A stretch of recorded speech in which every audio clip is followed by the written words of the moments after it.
malaking event po or responsibilidad ng ating bansa, hindi lang ni Pangulong Marcos, itong ASEAN Summit na gagawin dito sa Pilipinas ngayon taong ito. Bilang chairman si Pangulong Marcos Jr.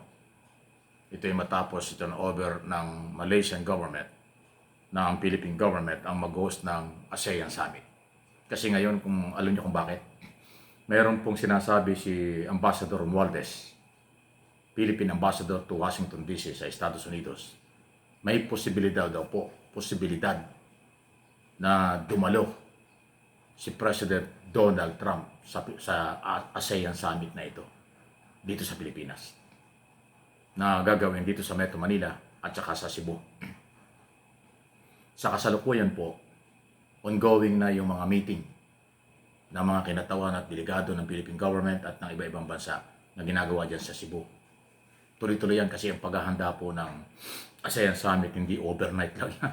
Buwan talaga, taon pinaghahandaan para maging maayos ang mga meeting at security, accommodation, transportation, communication, lahat.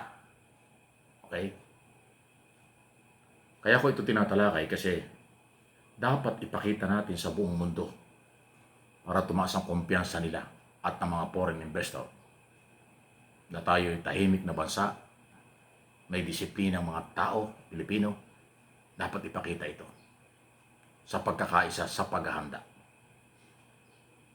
Ang problema lang, ngayon pa lang napansin ko na rin na yung iba ang galaw hindi tutulong. Gusto pang hiyain si Pangulong Marcos as chairman ng ASEAN Summit. Di ba nung isang araw, nag-motorcade pa sila doon sa Cebu kung saan nagpiprepare yung mga kinaukulan para sa summit na ito. At ang sigaw nila, Marcos resign, ganong-ganong, Marcos corrupt. Isipin mo yan. Tapos dito sa Manila, ginawa din nila yon. Sa ibang bansa po hindi nangyayari yan. Sa ibang bansa, ang ipinopromote nila kung ano ang kabutihan ng kanilang bansa at ng kanilang gobyerno. Hindi nila sinisiraan sa international community at hindi nila inaabuso ang sitwasyon para siraan ang kanilang Pangulo, Prime Minister o ang kanilang gobyerno.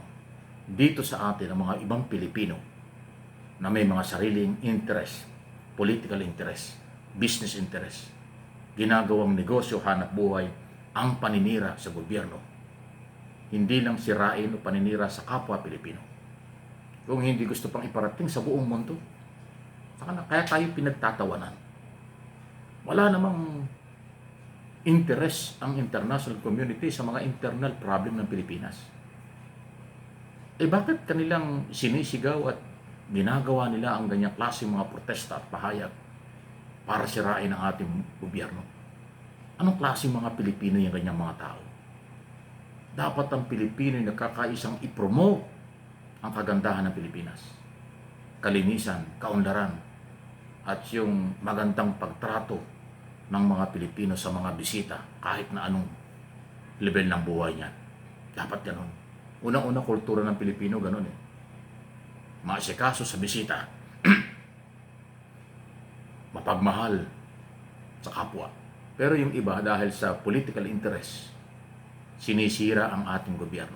Alam ba niya yung pagbintangan ninyo ang presidente corrupt, ang presidente ay bangag, yan po'y sukdulan ng kasamaan. Sa ibang bansa, ang kailang presidente, pag may problema, pinagtatakpan pa nga nila para hindi nakakaya.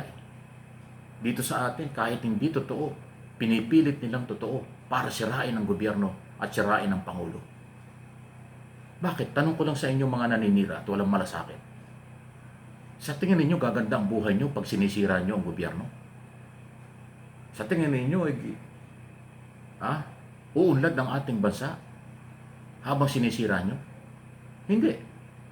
Ako naniniwala, hindi naman kailangan pag-aralan pa yan, common sense. Pag nagkakaisang Pilipino, ipinopromote ang kabutihan at kaunlaran, panalo tayong lahat. Pag sinuportahan ng Pangulong nakaupo na ginagawa ang kailan dapat gawin, panalo tayo. Kung meron man kayo na mga nakitang mali at kung ano man, ay daanin nyo sa tamang proseso. Hindi yung paulit-ulit ng paninira ng personal, wala namang resibo. Ang gusto lang naman ninyo, mawala ang Pangulo, masira ang Pangulo sa mga Pilipino sa international community, at pagka natanggal sa posisyon, ipapalit nyo ang gusto nyo, nakakampi nyo, at makikinabang kayo. Kayo maghahawak ng kapangyarihan at pera. Personal at political interest lang nun. Yung interest ng mamamayan para sa pag-unlad at katahimikan ng bansa, hindi nyo dala. Kasi until now, halos 4 na taon na, wala naman kayong inilalatag na programa eh. Ano ang programa nyo? Para maghawak ng gobyerno? Wala. Yung gusto nyo maging presidente, walang ginawa. Puro biyahe. Ngayon, lagi nasa abroad, tuloy ang sweldo. Halos 400,000 yata ang sweldo ng vice president, wala namang ginagawa. Lagi nasa labas. Tapos gusto nyo yan ang ipalit, yung walang ginagawa, sa gobyerno may ginagawa. Anong klase naman yan? Di ba? Hindi kayo naaawa sa inyong mga anak, mga apo, at kabataang Pilipino. Maigiit lang ninyo ang inyong personal at political interest. Kahit na magkawindang-windang tayo, gusto nyo mangyari yon dahil sa interest nyo. Yung interest na nakakarami, hindi nyo sinasaalang-alang. Di ba? Real talk lang po ito. Opinion at interpretation ko sa nangyayari. Sobra na, tama na ang paninira. Yung 2, 3, 4 na taon ng paninira, enough na yon. Ibig sabihin, hindi nyo napatunayan. Yung impeachment na ipinal nyo, binasura, ibig sabihin, wala na kayo ebidensya. Wala na, tapos na. So, dapat itong natitirang ilang mga 2.5 years na lang ng kasalukuyang gobyerno, dapat tumulong na lang kayo. Pagdating ng eleksyon, saka kayo magpakagaling para sa eleksyon. Yun ang tamang proseso ng pagpapalit ng Pangulo. Eleksyon, political exercise, boses ng mamamayan. Yun ang dapat masunod. Hindi boses ng iilan na wala ng trabaho, na wala ng kapangyarihan, na apektuhan ang negosyo, natalo sa eleksyon, gusto mapwesto, hindi na pwesto. Yan lang naman ang inyong pinanggalingan eh. Kaya kakaunti kayo. Kaya lagi po ako nagsasabing ang majority ng mga Pilipino, not only Marcos supporters, Marcos loyalists, matino, alam ang totoo, at hindi magpaparecruit yung mga yan.